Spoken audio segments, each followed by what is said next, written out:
democracy system. Well, in China and other countries, probably different political system. People sometimes probably give too much attention to the differences politically rather than culturally. Culturally, it's not that on the surface, it's not that obvious, but it's sometimes the root causes for some of the phenomena we are seeing. Okay, here in terms of BRI, I would say I've used like three Chinese sayings or teachings from ancient times by Confucius to try to explain what China is doing in terms of BRI. For the first sentence I would like to quote, it's actually from, I think it's from Confucius. Basically means if you are poor, you try to do your best, take care of yourself. And if you are rich, if you're powerful, try to do something, do greater goods to your community and to your country. Do good on your own when you are poor and share with others when you are rich. For China, over the past 40 plus years, we know it's an economic miracle. So China has accumulated in terms of like poverty alleviation, the experience, and also China's technology has developed in multiple areas, despite the ongoing trade war in the Huawei being destroyed by the US, and the capacity. China has the capacity to help, has an economic capacity and technological capacity to provide some help to other countries, in particular developing countries. China also sees, in a sense of responsibility. Like in the Bush administration, China was asked to be a stakeholder of the international community. Now China is trying to play its role as a responsible stakeholder.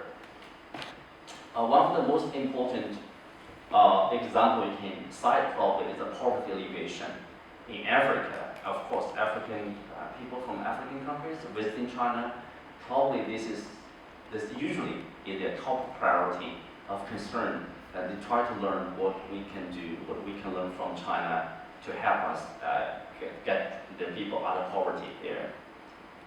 And also, it's been larger, comparable with the idea of prosperous neighbor. Of course, first of all, not bad neighbor.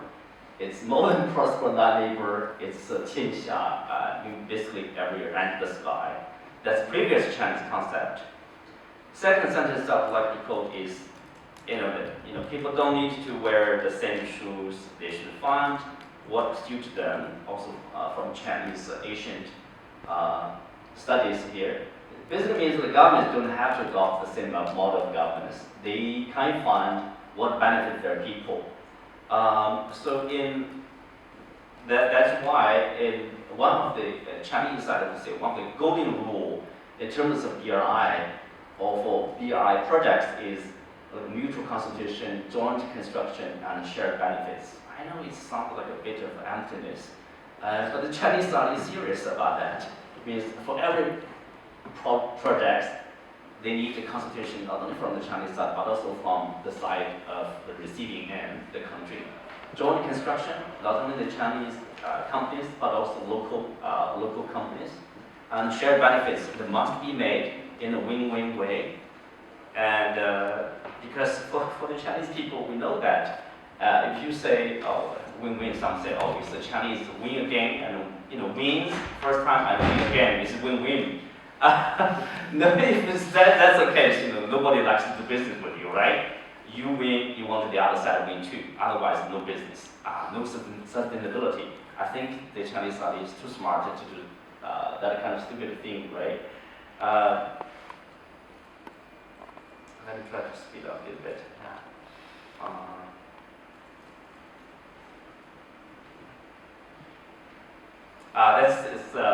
The last sentence I've used is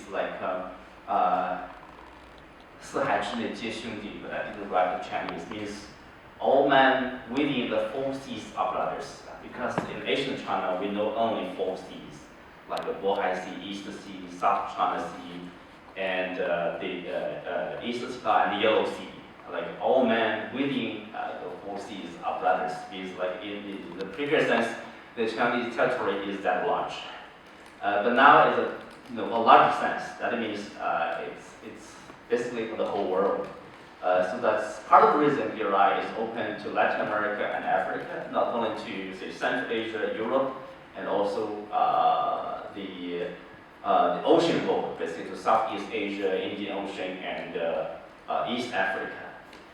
So the Chinese law is also open to all, even more involved into developed countries to make it less China-centric, and also for this sense of like a better result. 1 minute, okay. For example, China is open to cooperation with, for example, Britain.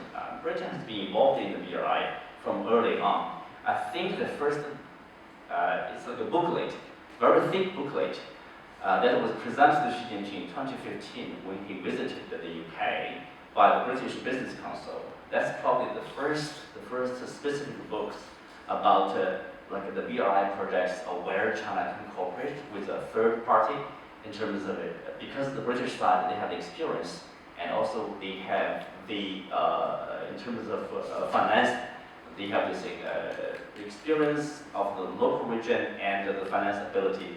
Working together, they can benefit from that, providing a advisory role over there.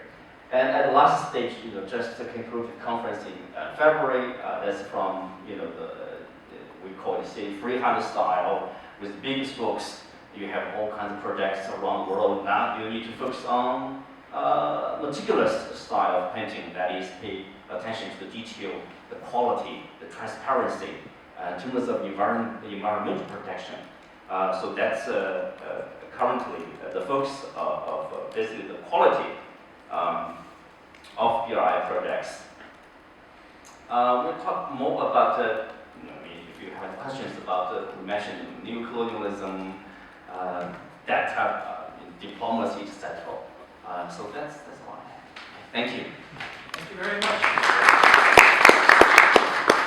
This introduction into the cultural dimension of the BRI, I'm sure it provokes a lot of questions, but we will defer questions until the Q&A after we have heard all 3 presentations. So next on the list is Dr. Rosa Turabekova from Belarus. She's an associated professor at the Department of International Relations and also the director of the Center of Eurasian and European Studies at the Belarusian State University. She's a specialist in conflict studies, negotiations, current issues of foreign policy of the countries of the Middle East and Central Asia. Particular attention in her latest publications is paid to the question of the Islamic factor in international relations, as well as the development of the Eurasian Economic Union, all topics that are extremely relevant to the present purpose. She will speak on the topic of the BRI in Eurasia, an updated construction of the region. Please.